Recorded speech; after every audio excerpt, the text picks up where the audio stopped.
Hey, what's up, guys? I hope you guys are having a good day. I wanted to come in and I'm going to answer some of your questions. I do a little segment on drboycetv.com called Voice Your Opinion, and some of you call in and leave voicemail for me, and I answer the voicemail. So I'm going to answer some of your voicemail messages now and kind of give you guys my thoughts on some of these issues. And you guys know, as long as you're okay with me telling the truth, then we can work together on this. So let's just get it cracking. What's going on, man? How you doing, Taylor? Good to see you, man. All right. So why don't men get married? That's the first question. Okay, so Yes, let's see. excuse me. My name is Bruce Todd. I'm from Chicago, and I'm responding to the question you asked. I believe her name was Heather Smith about men who do not get married and they're smart. I do agree with her comments. I think that men who do get married, it's heavily in women's favor. And I think the biggest question is to ask women is would they switch the rules and see if it's fair to them then. And as a backup, not a backup, but as a follow-up, I think that child support fits right off into that also. If you switch the rules, women would not like it. And I think that that's a question we should definitely have a discussion. Okay, so that brother made a good point. He basically said that he feels that child support and marriage tend to favor women. What do you guys think? Give me your thoughts on that. I know you guys are on Instagram, the real Boyce Watkins, and feel free to throw in your 2 cents on it. He's basically referring to a conversation we had about an article by Dr. Helen Smith, in which basically she said a lot of men are not getting married because she claims that they're on strike. She says that marriage doesn't favor men the way it used to. That basically men are scared of losing everything, being accused of being an abuser, even if they didn't hit anybody, being told that they're bad people or whatever.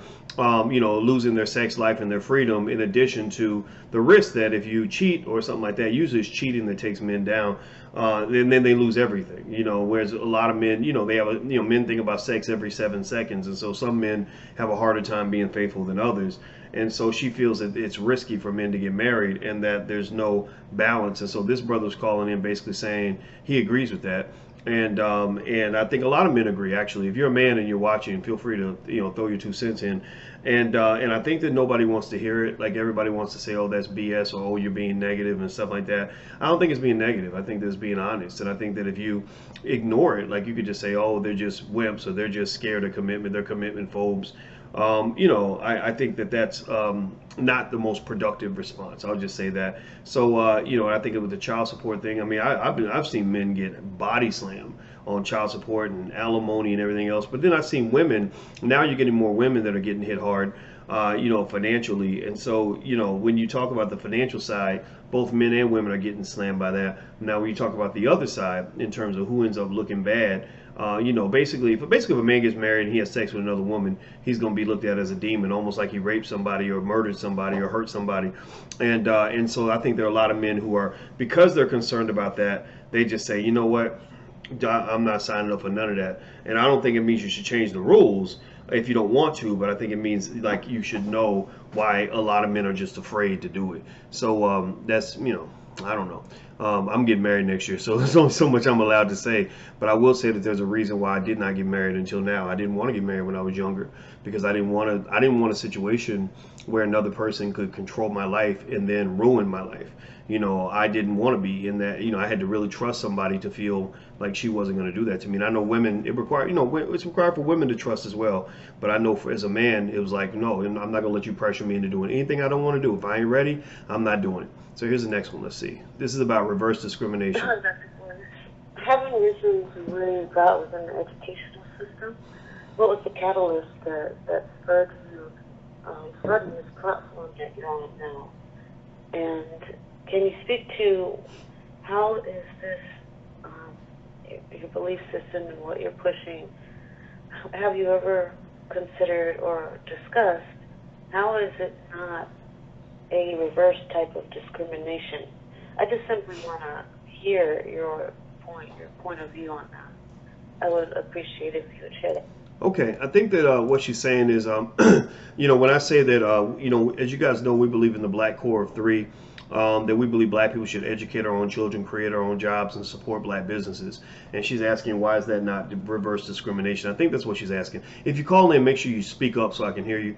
I don't think it's reverse discrimination because black people need to come together in order to build our strength again. I think we've been diluted and watered down and beaten down, and as a result, we're falling behind. We always end up losing in every category, every educational category. We're behind, and even black people are not allowed to educate black children. Like, black people can't get into those schools. I know a lot of people. Dr. Claude Anderson, for example, he doesn't get invited to present his Powernomics message at HBCUs. Why not? Why is it that children know more about George Washington than they know about Marcus Garvey? You know more about a slave master than somebody who liberated you from slavery.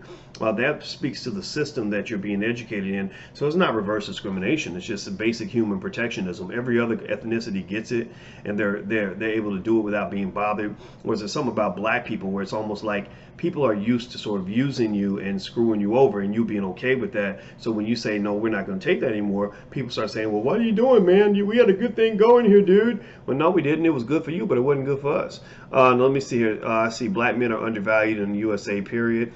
I do agree with that. Let me see here. In a world where we are all created equal, it's still one-sided against men, black men specifically, says Taylor, 80s. I agree with you, Taylor. I think that a lot of these double standards, that's what happens, I guess, because we're imbalanced. For a long time we were imbalanced against women. Now we're imbalanced against men. Like they talk about the war on women, and the war on women is over. It ended. Women won that war. Now it's become a war on men, and the men who get hit are not the bad guys. It's the good guys who usually get slammed. The worst, from what I'm finding. All right, so. Let me see here. Here's another one. Somebody had a comment about Antonio Brown. So let's see what this is all about. Yes, Dr. Boyce. Good evening. My name is John Alexander from Denver, Colorado. And my opinion is about Mr. Antonio Brown is that I really, really hope that somebody could take this young man and examine him and find out what kind of psychological issues does he have. It is very, very important. His agent don't care. Nobody else don't care about it. I will hopefully that the union will step in and have this man checked out if he's willing to do so, because he's just ruining his career. That's my opinion. Have a good evening. Yeah, Antonio Brown probably has a mental illness, and he probably has brain damage.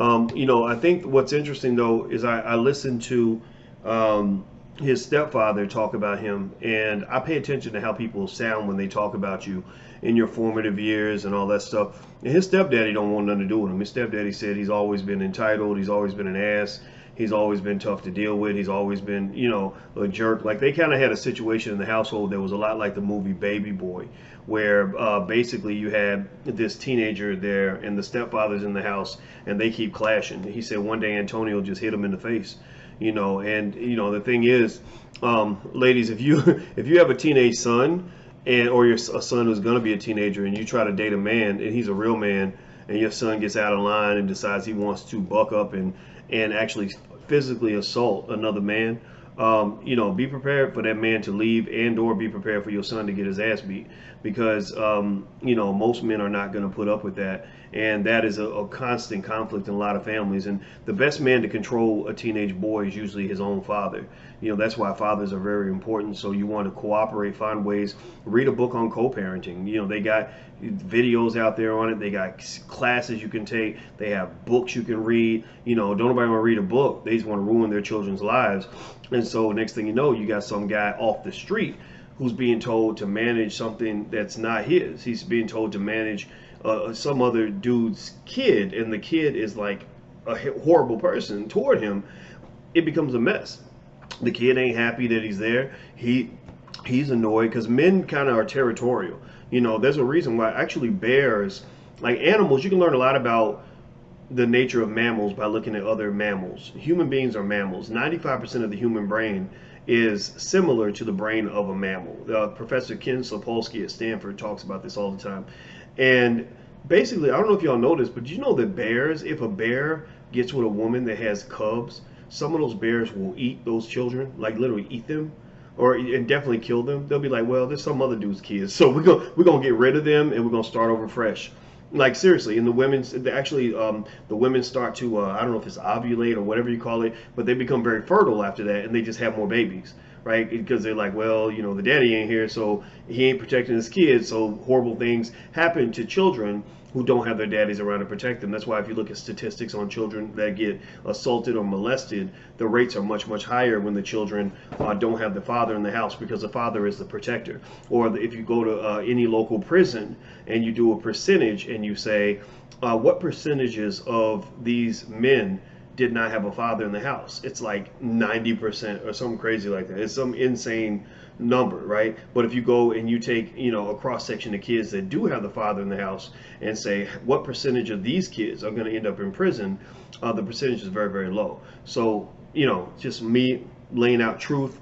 People can take it how they want. People get offended because they think somehow you're blaming the mothers, and I think maybe guilt kicks in or something like that. But it's not blaming anybody. It's just saying, you know, let's all take care of our own damn kids. Like, do your best to be there. I mean, sometimes things don't work out, but you can do your best, you know.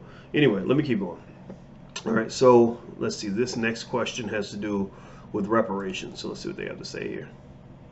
Hey, what's up, Dr. Boyce? Hey, this is Christopher Walker, a.k.a. Patrick Wild, just coming in, commenting on the reparations debate. And I just wanted to say, as well as what Faye, your member on the show, had to say about there needs to be a diversified group on the debate. And that's financially as well as any other unbiased like situation. And I do say we need to get to the key point as to why can't we make this our priority on voting, especially just for black people, on what we want in America. Because we know what the politicians are peddling before us on CNN, Fox. We need our voices heard, for one. Every election has gone to every other country or culture except ours. Okay, so as far as reparations goes, I agree that should be an issue in the next election. I think it will be. I know somebody also asked about why we don't take the reparations conversation to Donald Trump. Like, why are we waiting for a Democrat to get in office to address reparations? The reality is that neither party is in a position to really do a good job with reparations. The Republicans don't really want to do it at all. The Democrats are going to do it very badly. Because remember, the Democrats are the ones who actually leave you in the slums. You know, you give a massive amount of support to the Democrats. Politicians, if you don't vote for politicians, they don't really feel like they owe you anything. You didn't give them any money, you didn't give them any votes. They don't feel like they owe you anything. I mean, sure, they're theoretically supposed to represent you like they represent everybody else, but that's not reality for politics. In politics, politicians owe favors to the people who got them elected, period. So, you know, when you say to Donald Trump, like, well, why don't you do the same thing that Obama was supposed to do? Trump's going to be like, well, why? Like, you're not giving me anything. If I do it, you're going to still call me a racist bastard anyway, so I'm not going to do anything for you. Whereas it was Obama you should have been pressuring, because Obama owed you. He owed you big time, because without you, he wouldn't be in office. And I think for black people, our self-esteem was so low that we never asked them for anything. And so I think that when the Democrats get back in office, nothing's going to really change. I mean, they might pass a little reparations bill. I don't even know if I don't know how I feel about it. I mean, if you're not going to do it right, don't do it at all. I don't think they're going to do it right. I think they're going to come up with some crappy little watered down BS, you know, piece of legislation, and we're going to go along with it. And then they're going to be able to say, okay, we paid you off. We took care of you. You know, now you can't get mad about slavery ever again. You have no reason to be upset. We took care of you people. And look, you're still poor because you went and you gave us $1 trillion. You give us $1 trillion a year of your money anyway. So that means obviously you people are just screwed up. And I think that's what's going to happen. Honestly, if you want my honest, you know, prediction. Let's see here. So I saw, let me see, Pat Young says the Chinese have Chinatown, the Mexicans have Little Mexico, Italians have Little Italy. Yeah, I agree. I think that group economics is natural.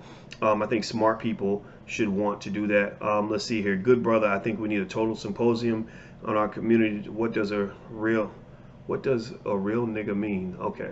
All right.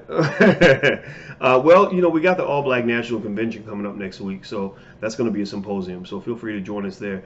AllBlackNationalConvention.com. It's going to be down in Houston. We got a lot of experts and historians and lawyers and doctors and professors and hip hop artists and all kinds of people coming through. So it's definitely a great summit. Let's see. Blacks United says, how about finding out why he's acting out versus just leaving? Okay, I think she's talking about the teenage son. When you get with a woman who has a child, the child becomes your child. Would you walk out on your own son? No, but you could walk out on somebody else's son when you haven't made a commitment yet, and that's what I'm talking about. Yeah, of course, if you marry her and she's got kids, you're in the situation. I mean, marriage is supposed to be a lifetime commitment, and so you got to deal with what's there. But what a smart man will do is he'll peep that shit out from the beginning. He'll say, okay, this kid is out of pocket, and I'm not gonna, put up with this, and I'm gonna tell you like this, like you guys know how much I love Alicia. Like I didn't really care what anybody thought, when I get on one knee for that black woman. I did it because I think all of us should be willing to get on our knee for the right black woman. Because in a black woman, I think black women are better. Those are the women that I'm interested in. I never saw myself as a person who could be with a white woman. I got relatives who married white people. I can't control all of that, but I know what I was going to do, and I had no regrets about that. But don't think I don't vet out my investments before I make them. I'm investing my life in you. I'm investing my future in this situation. So that investment means I got to do my due diligence. So she has kids. She has a teenage son.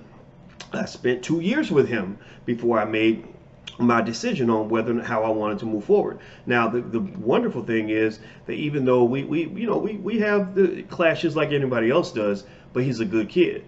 Also, I have the backing of his mother, meaning that if I say to her, okay, you tell him to stop doing that before, because I don't want to tell him, I'm not going to intervene, and she'll tell him, and then it's a smoother, like women provide almost like a lubricant or like a protector. Like they kind of keep the men from clashing, almost like that movie Hustle and Flow, when the men were about to punch each other out and Taraji P. Henson came in with a lava lamp and everybody calmed down. Like women can do that. Like a woman can soothe the savage beast. So when when our testosterone starts to collide, I allow her to be the intermediary so it all works out. But without her backing, that couldn't occur. So if she were like the type of mother that believed her son could do no wrong, and don't you be telling my baby nothing, my baby's fine the way he is, I would be like, okay, no problem. I wouldn't say a word. I'd be like, okay, that's cool. You're right. That's your son.